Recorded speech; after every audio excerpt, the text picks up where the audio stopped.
हम सब आज यहाँ एकत्र हुए हैं। बाबूजी श्री पवन जी बंसल जो श्रद्धेय हैं, उन्हीं का ही अनुसरण करने के लिए, उनका स्मरण करने के लिए हम लोग यहाँ पर एकत्र हुए। सेवा भारती क्या करती है, इसका उद्देश्य क्या है, इसके बारे में अपने माननीय अध्यक्ष महोदय जी ने हमको विस्तार से बताया है, इसलिए उन बातों को मैं रिपीट नहीं करूँगा। इन्होंने मेरा काम आसान कर दिया है, थोड़े में अपनी बात पूरी कर दूँ। मंगल अवसर का समय बात आ रही है तो स्वाभाविक है कि अपने देवों के देव कहें गणेश जी महाराज का स्मरण ध्यान में आता है। गणेश जी का ध्यान में आता है तो ये भी ध्यान आता है कि यह जो हमारी भूमि है, ये महाभारत की भूमि है। इस महाभारत का महाकाव्य को लिखने का जो श्रेय है वो भी श्री गणेश जी महाराज को जाता है। तो 1,10,000 श्लोक अनवरत 3 वर्ष तक लिखने का काम उन्होंने ऐसा महान कार्य किया। तो ये इन्होंने यह इतना बड़ा जो कार्य किया, इसको करने के लिए जो इनके पार्टनर थे वो व्यास मुनि जी थे। व्यास मुनि जी ने महाभारत ग्रंथ की रचना करने के बाद में एक बात कही थी जो हमारे लिए मार्गदर्शन का काम करती है। हालांकि मुनि जी ने कहा कि कृष्ण जी मार्गदर्शन करेंगे, लेकिन मार्गदर्शन मैं नहीं कर सकता क्योंकि मार्गदर्शन तो हमारा हो चुका है, तभी इतना बड़ा रचना संसार खड़ा हुआ है। मैं तो उसी बात को एक बार रिपीट कर रहा हूँ कि व्यास मुनि जी ने कहा था कि 18 पुराणेषु व्यासस्य वचनम द्वयम परोपकाराय पुण्याय पापाय फलप्रदाय। यानी 18 पुराण उन्होंने लिखे थे। वो लिखने के बाद में उनका निष्कर्ष ये निकला कि केवल 2 ही बातें इस जगत में, 2 ही बातें सत्य हैं व्यवहार रूप में, कि परोपकार ही पुण्य है और दूसरों की पीड़ा देना, दूसरों को कष्ट देना यह महापाप। तो हमारी भारतीय सांस्कृतिक सभ्यता ने इसी वचन का पालन करते हुए अपनी जीवन की ये विकास यात्रा ऐसी चलाई। हमारे संस्कार भी ऐसे ही बन गए। हम लोग दूसरों को कष्ट देना अच्छा नहीं मानते अपने समाज में। परोपकार करना सबसे श्रेष्ठ कार्य मानते हैं। वह परोपकार चाहे फिजिकली करें, चाहे इकोनॉमिकली करें, फाइनेंशियल करें, कैसे भी करें, वो रूप कई प्रकार के। सेवा के बारे में बात आती है तो 10-11 प्रकार के तो वैसी ज्ञात सेवा हो जाती है।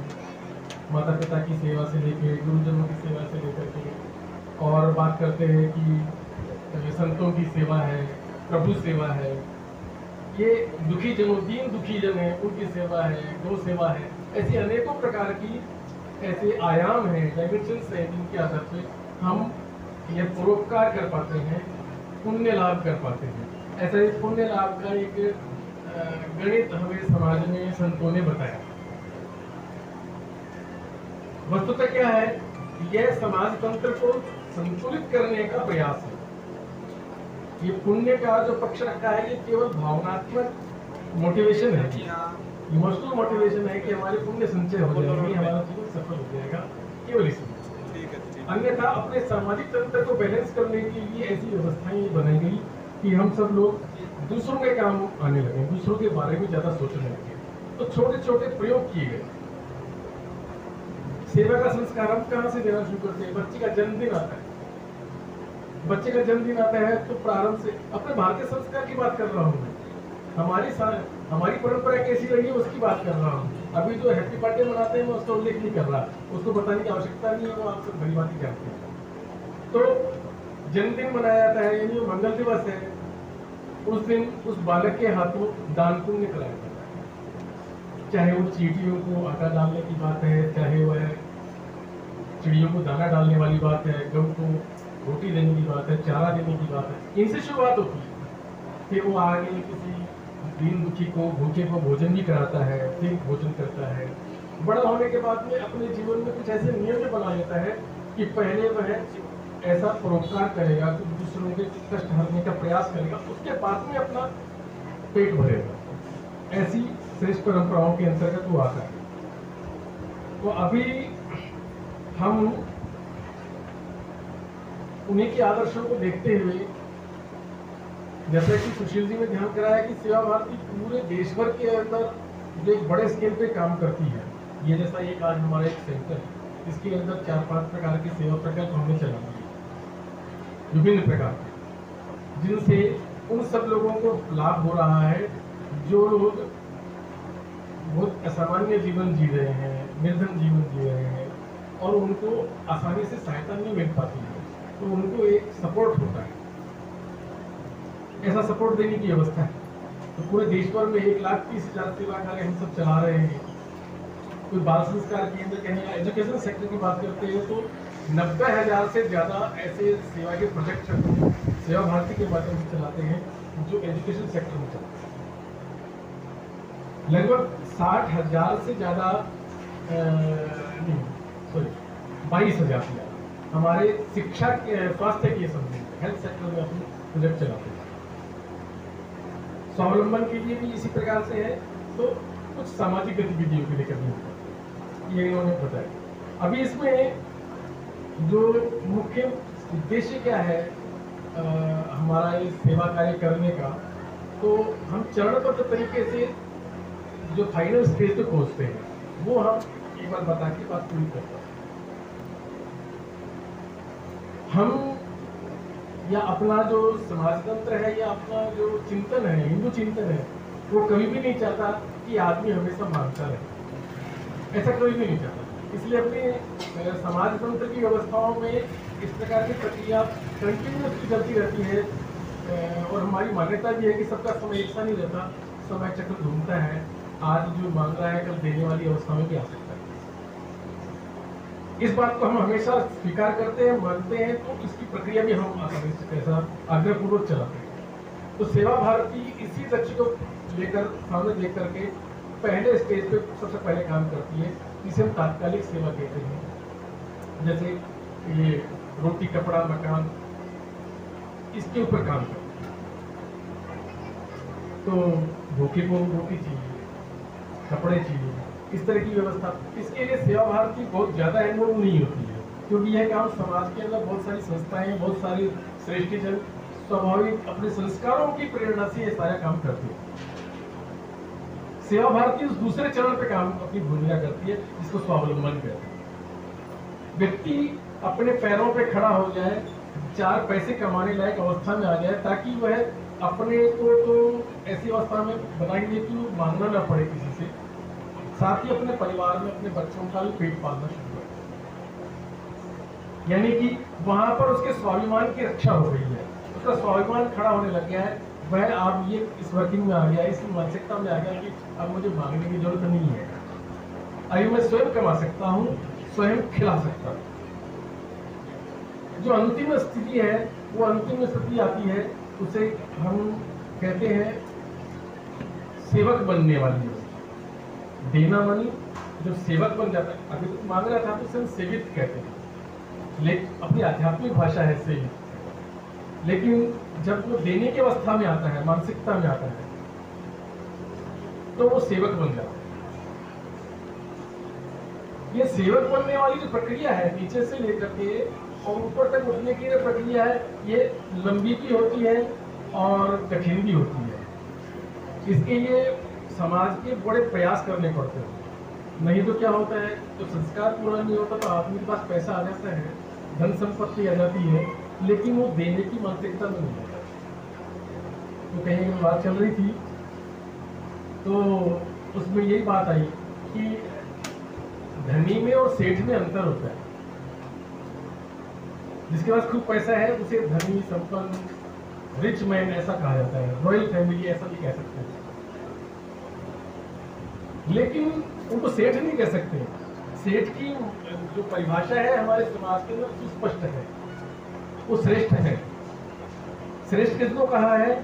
जो देने का भाव जानते हैं और जो देता है उसको अपने हिंदू चिंतन के अंदर देवता कहा है। तो ऐसे ही देव परंपरा को आगे बढ़ाने वाले श्रद्धेय बाबूजी पवन जी बंसल के जो वंशज हैं, वे आज हमारे बीच में विराजमान हैं। तो ऐसी अपनी पूर्वजों की परंपरा को आगे बढ़ाने का श्रेष्ठ कार्य कर रहे हैं, इसके लिए आप सभी को हार्दिक साधुवाद। अब हम लोगों को भी इसी प्रकार की बात को ध्यान में करने की आवश्यकता है कि भगवान की कृपा से हम लोगों को भी इसी तरह से थोड़ा या अधिक ऐसा सामर्थ्य भगवान ने कृपा की है, दिया है। तो हम इसी स्केल से हम थोड़ा या अधिक देने का भाव प्रबल करें। हम भी सृष्टि जन की जो श्रृंखला है उसमें खड़े होने लगे। तो सेवा भारती एक संस्था, एक मंच ऐसा बन गया है जहां पर आकर के हम अपनी ऊर्जा, अपने सामर्थ्य का सदुपयोग कर सकते हैं। अपने राष्ट्र निर्माण के लिए जो आवश्यक सहयोग वह कर सकते हैं हम लोग। हमारे इस घटनाएं काफी तरह की है, जिसके अंदर बहुत निर्धन परिवार से है, वो सेवा भारती के बाल संस्कार केंद्र में आने लगा बच्चा, लेकिन जबकि उसकी दशा यही थी कि उसने कचरा ही बीनना है, उसने मजदूरी करनी नहीं है ज़्यादा ज़्यादा। उसकी नियति यही थी, क्योंकि उसके पिताजी ने भी, उसके दादा ने भी यही काम किया। लेकिन आज यमुनानगर का किस्सा ध्यान में आ गया मुझे, उसमें देखा तो वो आज दिल्ली की रामदास कॉलेज के अंदर, जो नामी कॉलेज है, उसमें डिग्री कर रहा है, MSc कर रहा है। इसी प्रकार से अभी कुछ दिन पहले रोहतक जाना हुआ था, छोटा सा, तो चेंज कैसे कहते हैं हम जिसे चेंज की अपेक्षा करते हैं, रोहतक में जाना हुआ। एक वहाँ पर पालिका कॉलोनी है, उस पालिका कॉलोनी में ऐसी फेरी लगाने वाले परिवार रहते, टपरियों में रहते। तो वहाँ के बच्चे भी ऐसी सेवा भारती केंद्रों में पढ़ने के लिए आते हैं। महिलाएं हैं, वो सिलाई केंद्र में सीखने के लिए आती हैं। तो जिन परिवारों से ऐसे लाभार्थी रहते हैं, उन्हीं परिवारों में जाना होगा, उनके बातचीत सुनने का अवसर मिला। ध्यान में आया कि जब से वो लोग सेवा भारती केंद्रों में आने लगे हैं, तो वो केवल यहाँ सिलाई नहीं सीख रहे, केवल वो अक्षर ज्ञान नहीं कर रहे हैं, वो एक जो हमारा नैतिक संस्कार है वो प्राप्त कर रहे हैं, जिसके कारण से घर में सुख शांति होने लगती है। वो एक परिवार में तो एक बूढ़ी अम्मा बोलने लगी कि बेटा, इस मेरी पोती ने तो मेरी बीड़ी छुड़वा दी। घर में हमारे सास बहू में क्लेश होता था, वो इसने बंद कर दिया, इसकी जिद ने बंद कर दिया। ये कहती है कि अच्छे घर होते हैं, अच्छे परिवार होते हैं, वहाँ पर लड़ाइयाँ नहीं होती हैं, तो दादी आपने आगे से लड़ाई करने की जरूरत नहीं है, ऐसे करके बोलती है। तो जो अच्छे कहें कि सकारात्मकता है वातावरण की, वो हमारे इन संस्थानों में स्थापित की जाती है।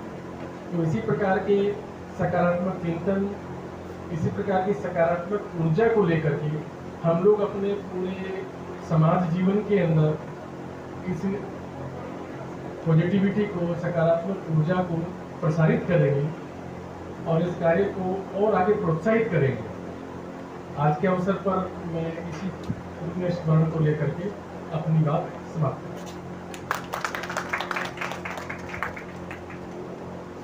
धन्यवाद कृष्ण जी।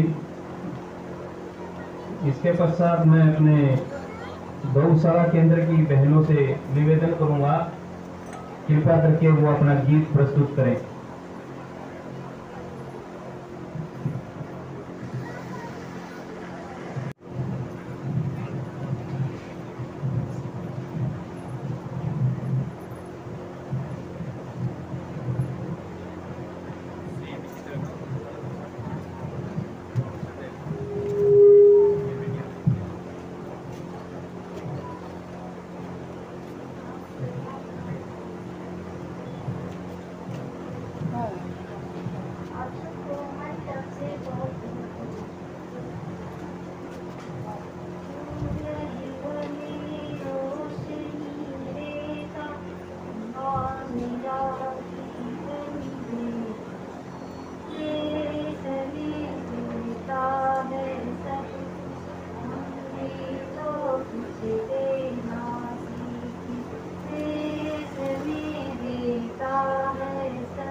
देश हमें देता है सब कुछ, हम भी तो कुछ देना सीखें। इससे आगे बढ़ते हुए अब मैं आग्रह करूंगा श्रीमान राकेश जिंदल जी से, वो आए और हमारा मार्गदर्शन करें। श्रीमान राकेश जिंदल जी।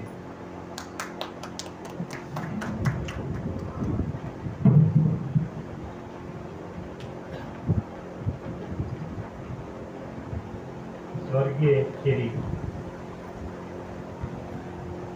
पवन बांसल जी की इस जयंती के शुभ अवसर पर जो सेवा भारती में हम लोग एकत्र हुए हैं, मैं मेरा ख्याल मेरा दूसरा ये 3 महीनों में दूसरी बार इस सेवा भारती में आने का मुझे अवसर मिला है और ये सब बांसल परिवार की बदौलत है। शायद पहले तो दिन जब भी आया करते थे तो दिल्ली क्रॉस कर जाया करते थे, बाईपास हो जाया करते थे, तो दूसरी बार जींद शहर में आने का ये मौका मिला है।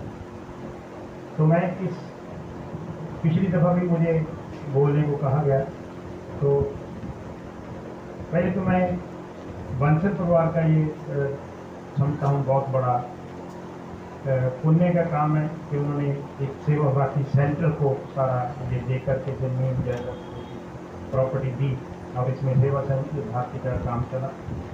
इसमें मैं उस दिन भी मेरे मुझसे शायद कमी रह गई कि मातृशक्ति का जिक्र करना मैं भूल गया, क्योंकि मातृशक्ति के बिना कोई भी काम संभव नहीं है। जब तक घर से आपको इशारा ना मिले कि ठीक है ओके डन, तो तब तक आप किसी काम को पूर्ण संतोष नहीं कर सकते। तो इस शुभ काम में मैं बांसल परिवार के दोनों मैम का भी जिक्र करना चाहूँगा कि उन्होंने इस काम को जोश से किया और इन्हीं की बदौलत ये काम आज एक प्रोजेक्ट के रूप में चल रहा है। अगर आप सेवा भारती की सेवा नहीं करते तो शायद सेवा भारती सेवा करने में चूक जाती। ये आप लेडीज़ की बदौलत है कि आज हम लोग इतनी बड़ी संख्या में यहाँ इकट्ठे हुए।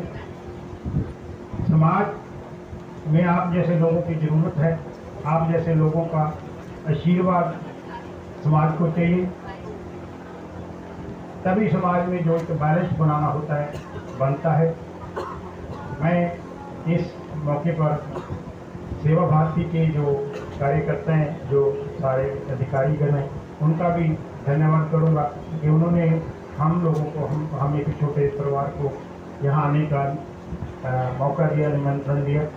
और विशेष रूप से मैं धन्यवाद करूंगा हर्ष जी का और प्रदीप जी का कि जब भी यहाँ कोई प्रोग्राम रखते हैं तो हमें मौका मिलता है कि हम बरनाला से यहाँ आएँ। तो मैं भगवान से ये प्रार्थना करूँगा और भगवान से ये चाहता हूँ कि इस परिवार को इसी तरह सेवा करने का और बढ़कर सेवा करने का मौका दे, ताकि इसी तरह के सेंटर या इस सेंटर में और प्रगति हो सके। पिछली दफ़ा भी कुछ मेरे ख्याल कंप्यूटर की बातें कुछ हो रही थी, शायद वो आगे बढ़ेगा प्रोजेक्ट। तो मैं सेवा भारती के सभी अधिकारियों का और बांसल परिवार का जिंदल परिवार की तरफ से धन्यवाद करता हूँ। Thank you. धन्यवाद राकेश जी। अब मैं आमंत्रित करता हूं श्रीमान कृष्णविद जी, जो हमारे प्रांत लेखा प्रमुख हैं, वो आए और हमारा मार्गदर्शन करें। श्रीमान कृष्णविद जी।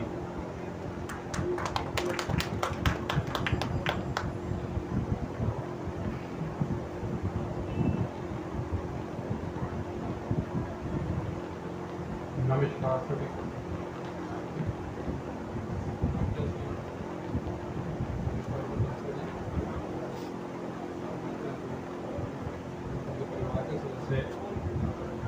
सभी मातृशक्ति बहनें,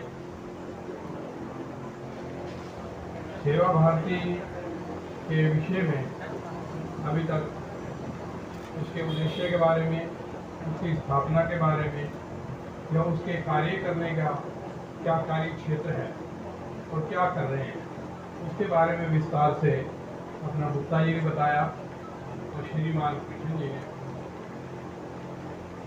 मैं सेवा भारती में लगभग पिछले 35 साल से और सिर्फ लेखा का कार्य देखता हूँ।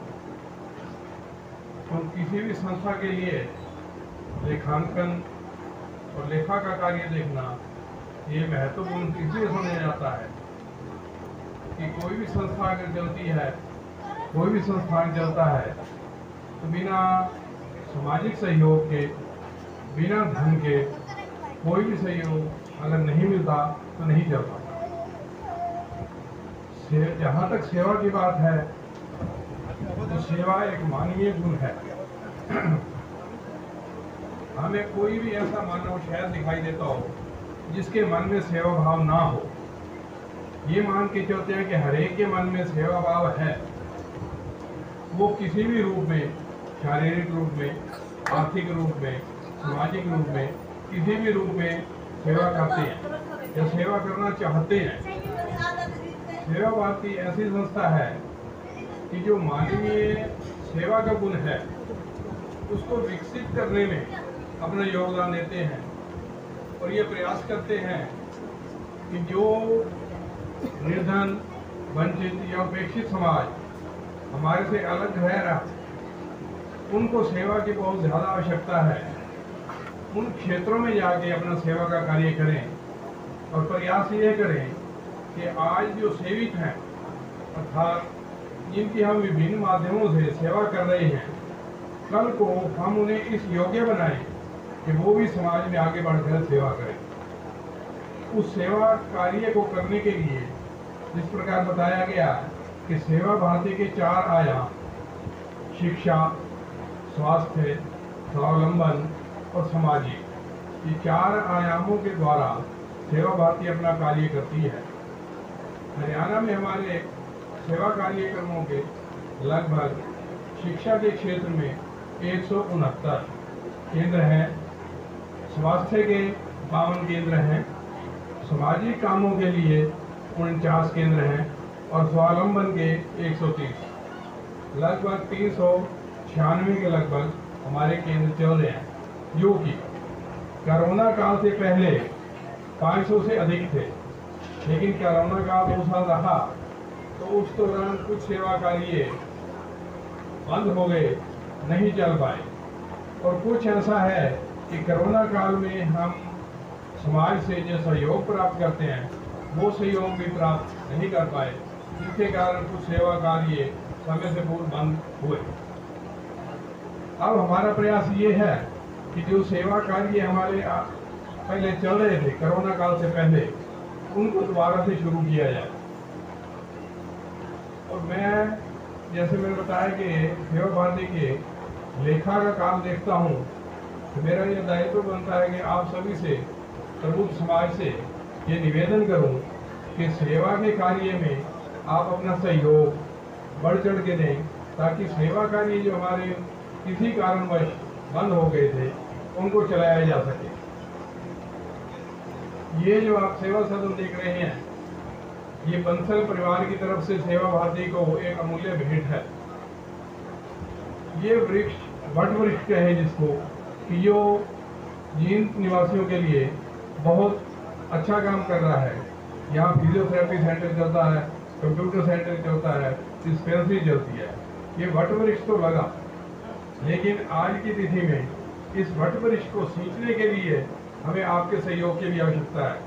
बंसल परिवार का सहयोग तो हमेशा हमारे साथ रहा है, जिसके लिए मैं तहे दिल से सेवा भारती प्रांत की तरफ से आपका धन्यवाद करता हूँ और बंसल परिवार का बहुत शुक्रगुजार हूँ कि उन्होंने सेवा भारती को ये मौका दिया कि उनके द्वारा लगाए हुए वट वृक्ष को आगे फलीभूत करें और उसके हिसाब से जिनके जो भी उपेक्षित समाज है या जो भी समाज सेवा लेना चाहे वो ले सकते हैं।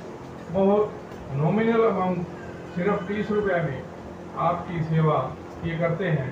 और आप सभी से निवेदन है कि आप भी इस बात का, प्रबुद्ध समाज है जिनका, वो इस बात का ध्यान रखें कि इस समाज को जो भी है अपना योगदान जितना दे सकते हैं वो दें।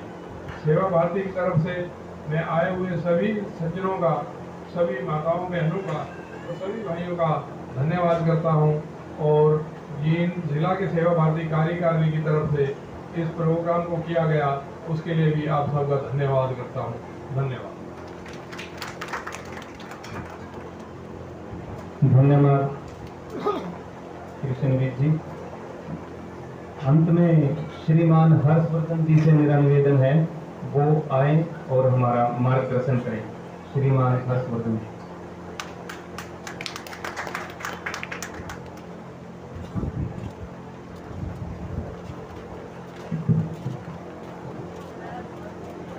ओम त्र्यंबकं यजामहे सुगंधिं पुष्टिवर्धनम् उर्वारुकमे वंदना मृत्यु मोक्षे मामृता।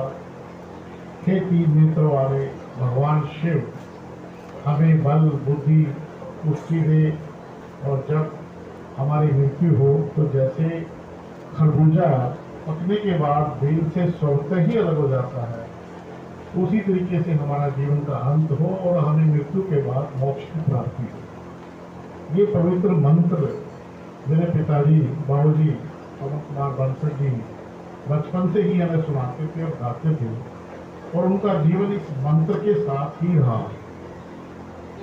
आज उनके 90वें जन्म दिवस पर आज उनके 90 वर्ष पूरे हो गए और 91 में बर्थ से उन्होंने एंटर किया। आए हुए सभी अतिथियों का मैं स्वागत करता हूँ, धन्यवाद देता हूँ, और छोटी छोटी बातें मैं उनके बारे में आपके सामने रखूँगा। मेरे पिताजी करीब 87 वर्ष जिए और पूरे 87 वर्ष में वो कभी भी भगवान की दया से हॉस्पिटल में नहीं गए, और वो अपने घर पर रहे, समाज की सेवा की, जितना भी उनके पास सामर्थ्य था उसके हिसाब से उन्होंने सेवा की। और अंत समय में विदिन 2 मिनट्स उन्होंने अपने प्राण को त्याग दिया। यानी सुबह जो है 9 जून को भाई के पास वो सुबह रहते थे, तो सुबह उन्होंने भाई को चेक साइन किया किसी काम के लिए और बोला कि तुम जो है ऊपर जाके पक्षियों को चारा पाने दाना डालकर आओ। तो जब तक भाई दाना डालकर आया तो उन्होंने प्राण त्याग दिया। तो ऐसा जीवन बहुत मुश्किल से पूर्वजों की कृपा से ही मिलता है। आज हम देखते हैं समाज में हमारे बहुत सारे मित्र, उनके पिताजी माताजी अंतिम समय में बहुत कष्ट सहने उनको पड़ते हैं। तो ये भगवान की विशेष कृपा रही कि अगर आप अच्छे कर्म करते हैं, अच्छे भगवान को याद करते हैं, तो आपका अंत समय जो है खरबूजे के बेल से अलग होने की तरह ही रहेगा। ये बहुत बड़ी, मेरे लिए भी बहुत बड़ा लेसन रहा। आज बात हो रही थी अभी के आज फादर डे है और आज ही पितृ अमावस्या भी है। यानी ये देखिए आप, सृष्टि जो है कैसे अपने आप चीज़ों को प्लान करती है।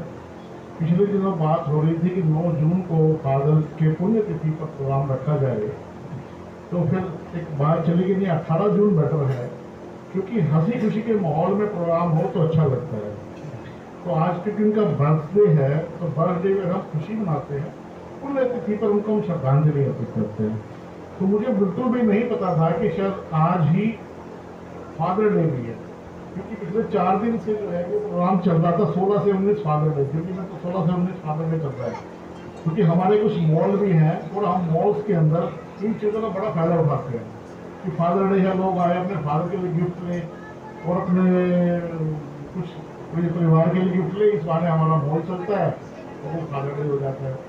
तो आज देखिए बाई चांस फादर डे भी है, यानी फादर को याद करने का दिन। हालांकि हमारे संस्कृति में फादर को याद करने के लिए कोई दिन नहीं होता। फादर तो 24 घंटे हमारे साथ हैं, उनका आशीर्वाद साथ है। जब चाहे हमें वो थप्पड़ लगा सकते हैं, जब चाहे हमें कुटाई कर सकते हैं, और उनका ब्लेसिंग हमारे साथ रहते ही है। लेकिन शायद यूरोप में या अमेरिका में लोग फादर से 364 दिन मिल नहीं पाते, उनको मिलने के लिए फादर डे बनाया गया। वो स्पेशल छुट्टी लेकर फादर के पास मिलने जाते हैं और फादर से ब्लेसिंग लेते हैं।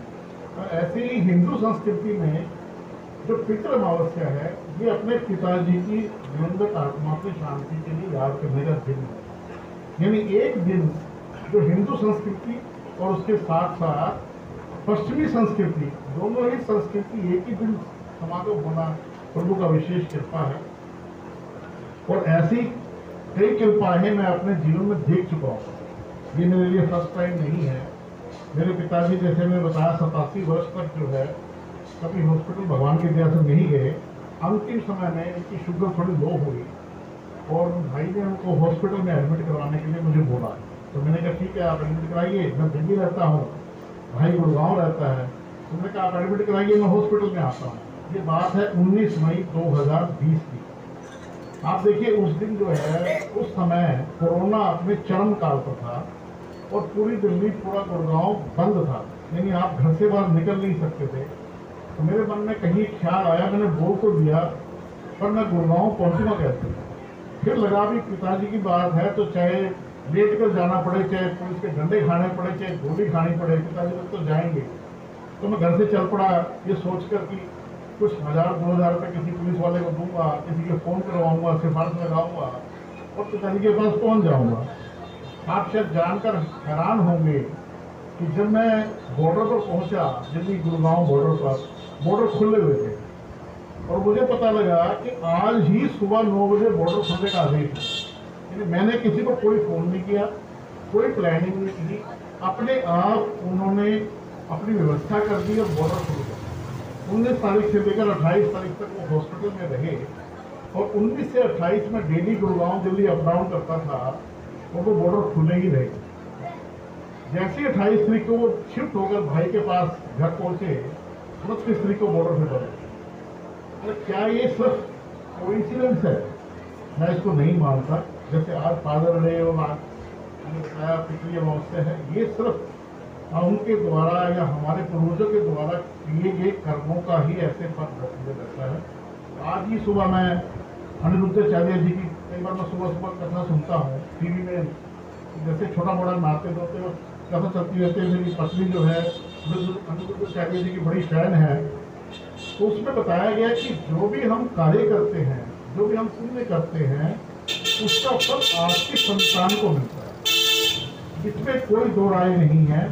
हमने जो भी तरक्की की पिछले 25-30 वर्षों से, प्रभु के आशीर्वाद से, माता पिता के आशीर्वाद से हमने बहुत तरक्की की। कई गुना ज़्यादा हमें भगवान ने फल दिया।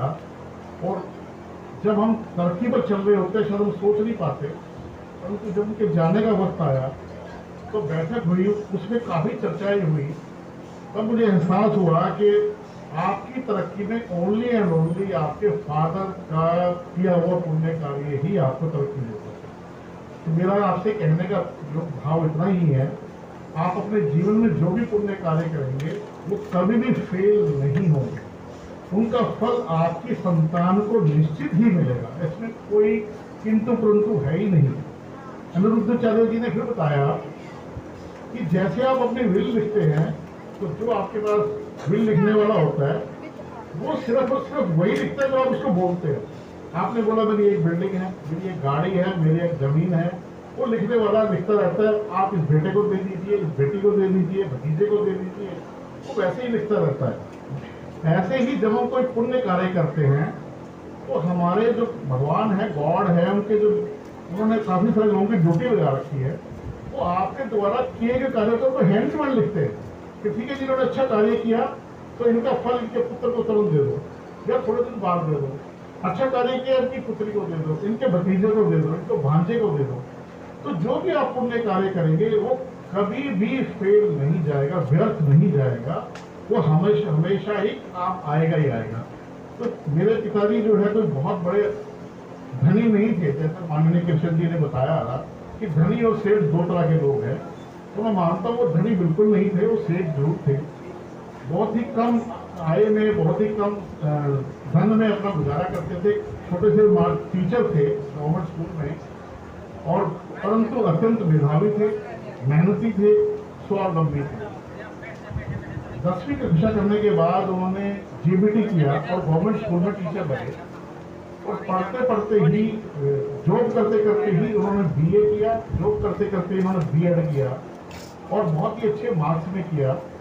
और जॉब करते करते ही एक समय ऐसा आया जब हरियाणा में टीचर्स को अरेस्ट किया गया था। टीचर्स ने स्ट्राइक की थी, वर्ष तो मुझे याद नहीं, मैं बहुत छोटा था उस जमाने में, शायद 75 या 4 की बात होगी।